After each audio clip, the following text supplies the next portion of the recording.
If you were asked what was the greatest business decision of all time, could you answer it? Anyone? Yes. We're not going to ask you. We're just going to wait till the... Verne Harnish, he will not only answer it, he's going to tell you the top greatest business decision that he feels was ever made. And Verne should know, since he founded in 1987 Entrepreneurs Organization. How many of you are part of EO?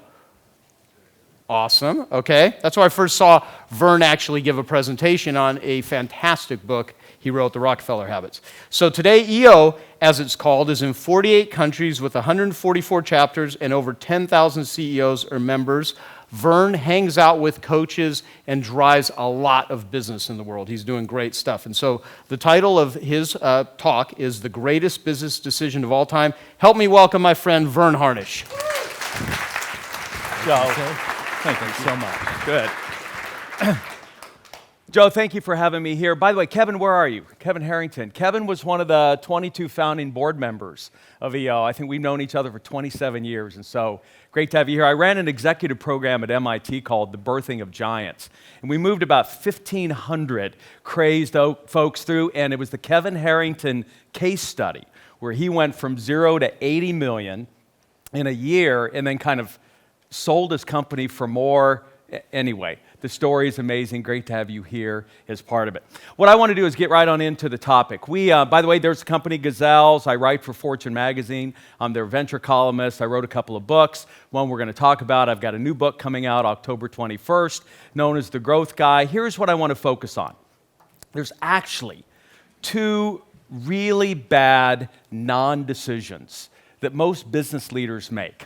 And the first one is that you literally allow your sales channel, whatever that is, that could be you, your distributors, your reps, online, to go after any low-hanging fruit you think that they can garner.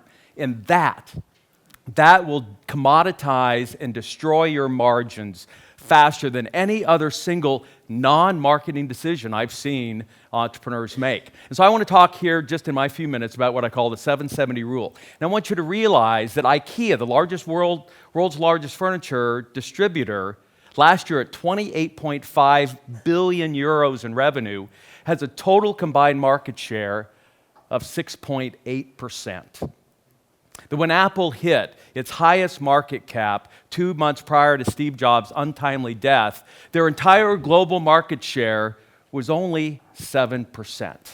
Yet that 7% represented 50% of the entire profitability of the global industry, which meant that they were allowing the other 93% of the customers to go to their competition fighting over what was just the other 50% of the profitability. And so I want you to be crystal clear that you really only want a few percent of the marketplace. You don't want it all. But your key decision is you and you alone have to figure out what that list is.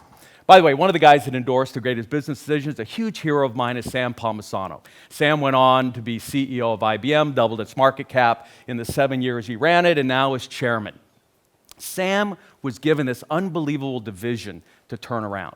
And obviously his goal was, hey, we got to get revenue up. But rather than tell that to his sales channel, he said, look, I think our best next customer is those that are with EMC. Now, rather than say, let's just go after EMC's customers, through market intel, he found out the top 100 customers of EMC. And then literally using the most important management tool ever developed, the whiteboard, right across from his desk, he wrote the names of those 100 customers. And then he got on a daily global sales call. And those who have read Rockefeller Habits know that we're big into this daily huddle. On a daily global sales call, he had one question to his sales channel. Who did you get on that list today? What was his question the next day? Who did you get on that list? And if some sales guy said, look, Sam, I got a hot one over here. Sam said, look, I don't think you heard me. We're going after those 100.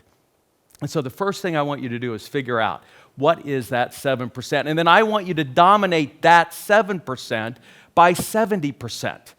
Walmart today, the largest retail company in the world, has something just under 10% global market share, yet they own 63.6% within the niche that they're in, which are these big box warehouses. So that's where the 770 rule comes in. By the way, so Robin Sharma, where are you? He and I have been doing this road show. We were just in Bahrain. We're on our way to Kuwait here in a few weeks. And as I was heading there, I ran into this story about Ali, and this is the guy that we want to emulate. Here's a guy that was carving wood since he was a kid in some southern province in Turkey. Yet at age 55, the age that I am, he decided, I'm going to specialize, and all I want to do is carve wooden doors, but not just any wooden doors. He wants to carve wooden doors for churches. No, but not any church, Christian churches. And today, this guy owns upward of 70% of a very, very narrow niche within the wood carving business. And if you've got a Christian church, this guy can carve a mean Jesus and Mother Mary out there. And this is the go-to guy that you want. And you can imagine how nice it is to have customers stand in line waiting for you to serve them. And so really it comes down to something very simple, supply and demand. And I want you to realize something weird happened. In 2007, this switched. From World War II to 2007, we had actually more demand than we had supply. I don't want to take anyone away from any of you in this room, but if you just hung up and shingle and said, I can do the business, you did well. But we have 1.4 billion people moving into the middle class between now and the year 2020.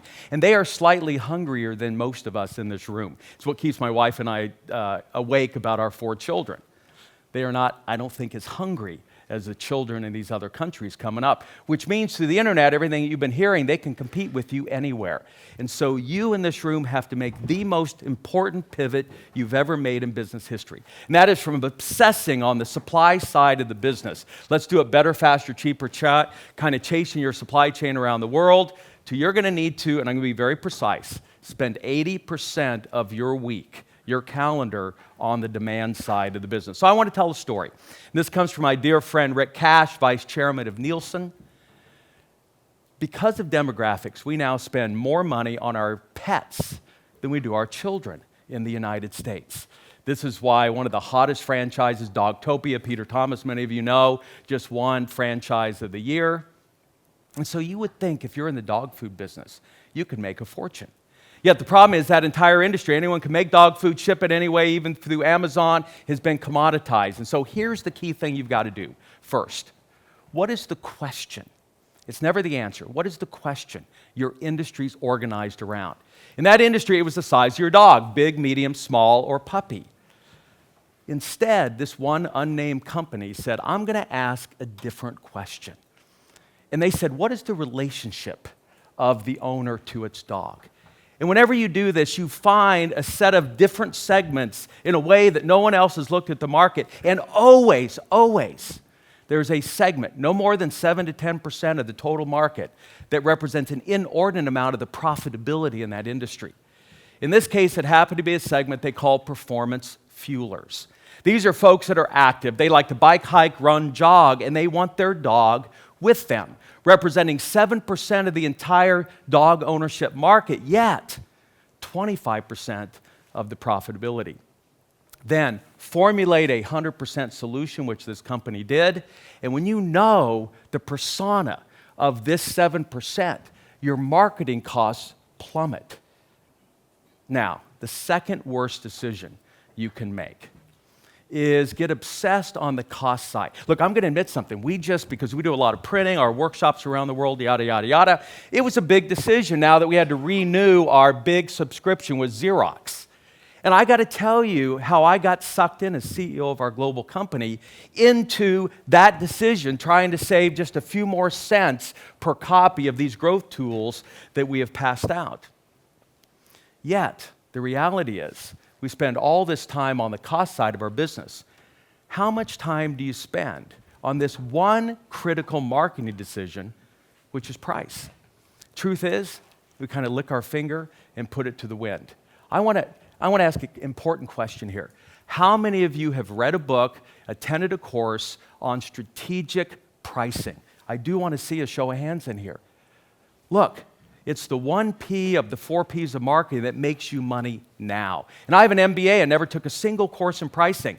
An industry that it's lost its shirt for decades has now been profitable, insanely profitable for the last 36 months.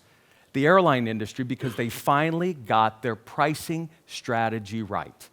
And so if you want to combine the two worst decisions ever made, it would be number one, letting your salespeople call on anybody that they want to, and number two, letting them name price.